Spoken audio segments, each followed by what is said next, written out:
competition and less conflict. And in between that, you have to maneuver in a way. What guides you to maneuver? Your national interest. And Kenya has national interest. Our security and survival is supreme. Our national borders, the stability, well-being of our people is supreme. And that's why we are putting, Kenya Kwanza and that kind of thing, hustler, the ordinary person, generally, you can make that. The mwananchi, the ordinary person is what we want. Are they healthy? Are they secure? Are they safe? And so on. And our security agencies have been quite professional. And if they are just given the space to do their work, it comes out very good. When you have a well-meaning administration, our security agencies, right from the defense, the other security organs, then our police, our criminal justice system. All right, once given again, a chance, it does well. All right, once again, let me just cut you short. So that's the president of the Union of Comoros. That's incumbent Azali Assoumani, I believe. That's Azali Assoumani, making his way into the stadium. I think you can go ahead as you finish your point. No, I was just winding up with the idea that President-elect William Ruto is very keen on the ordinary person. And I think that is really what has propelled him. I know, and I could be wrong, but I think it is confirmed that in his presidential standard, he has chosen the wheelbarrow symbol. Mm-hmm. Yes, he has put there, yes. Yeah. So he has picked the tradition of his predecessors, the shield and the spears, and then the green, which was President Moi. He has taken that from his nature and all that. It's also a color, a national flag and that kind of thing. And then with a touch, that customization of his philosophy. Because a leader needs a philosophical orientation. And he's saying the people first. And he's not saying that he's negating everything else. He's saying we've gone so much into grand infrastructural projects.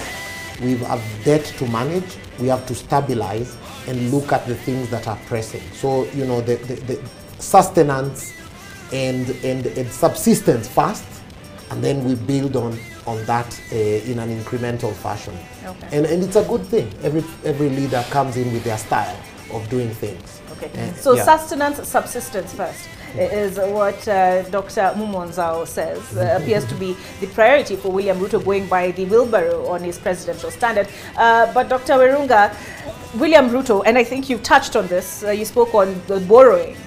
And from what I've heard this morning, there will be more borrowing, but he did say that he would stop borrowing, but invite friends of Kenya to invest. Is there a distinction? Yes, yeah. There's something they call, first let me speak to this friend of mine. He seems to be a Kenya Kwanza. We are here to speak about our country. And that's why sometimes you notice me does not want to get into. Of course, I have my own, but I think let's talk to the Kenyan people. He's my friend for many years, so I'm not banging him. I am sure he's going to wait partially. I was not doing that. I was saying the people. That's orientation. Okay. I was not talking about parties here. Okay. No. So one, I always believe in seeing things happen. President-elect President Ruto in the next 1 hour will be the president of this country. He has his own manifesto that speaks to his thinking about what he wants to do for this country. But experience has also taught us that whatever you see in a manifesto, give it time to see whether it's going to work. So I'll say this, incoming president has his own manifesto. That manifesto speaks to his thinking. It might not be an ideology per se. It might not be really an ideology thing, but it speaks to what he thinks about what he thinks he can do. So normally what you do with this kind of documents, you give them time to see how they work and whether they are going to be implemented. So yes, he has some good ideas, but I'll give him time. That's the same way Jubilee told us in 2013, 2017, many things never happened. We don't take those writings for granted because many of those items are never fulfilled. So his thinking is good. He wants to start from the bottom, take people up. But starting from the bottom requires the money that he's saying he's not going to borrow, because Kenya has no money. He has spoken, the other day I had him speaking about people paying taxes. Somebody, I read somewhere that even if we were to tax Kenyans properly, the maximum we can get is about 5 trillion. This country requires more than that for it to change its base. So definitely he'll go back to some sort of borrowing. That one will never stop. Development partners come in with what we call foreign direct investment. You come with the money you want to put into something, it happens. At some point, Kenya was the leading foreign direct investment destination in East Africa. Up to some point, like a small country called Rwanda was actually overtaking us. So yes, there are things that President Uhuru did well, there are those that didn't. But I can assure you, borrowing will continue. Maybe under different terms, under different procedures, but borrowing will be done. The only thing I know in this country, what has affected our borrowing, is that we borrow and we steal. We don't borrow and put the money where it's supposed to go. Now, if you borrow, for example, nobody I'm talking about, we had two, what is it called, bonds. What was the euro. The euro bonds. Two of them. A major debate in the country, people never saw where the money went. But you can imagine the little money we are seeing going to the counties, what changes have taken place in our counties. Where there are also sinkholes. Yes. So there are serious things there, but you can see the little that has been put in place changes our counties.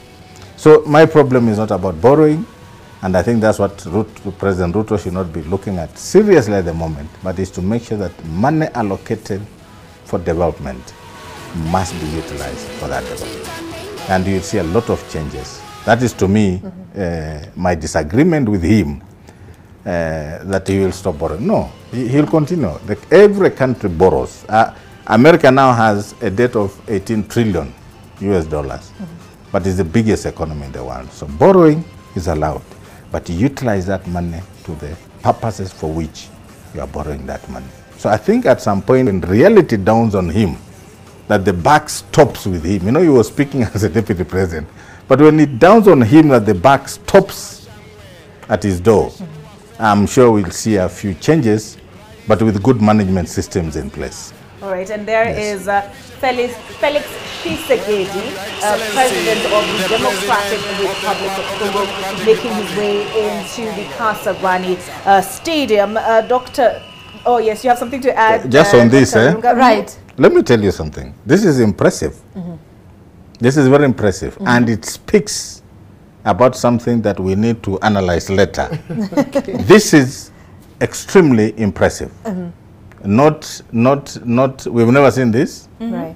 Even a fellow from Comoros coming, Right. We've never seen this. So I think at some point we shall sit down and discuss what is this about and what does it speak to this country. It actually speaks to a lot when we're seeing all these heads of state, and especially within the region. Yeah, and that's why I'm saying we should not just look at it and imagine it's something that is just happening. It has a deeper meaning that all these presidents can keep off their schedules and come to Kenya for 2-3 hours and go back to their country. It's very impressive. I'm seeing the number plate there reads Sierra Leone, so you see? I'll make the assumption that whomever is in that vehicle is a high-ranking official from Sierra Leone.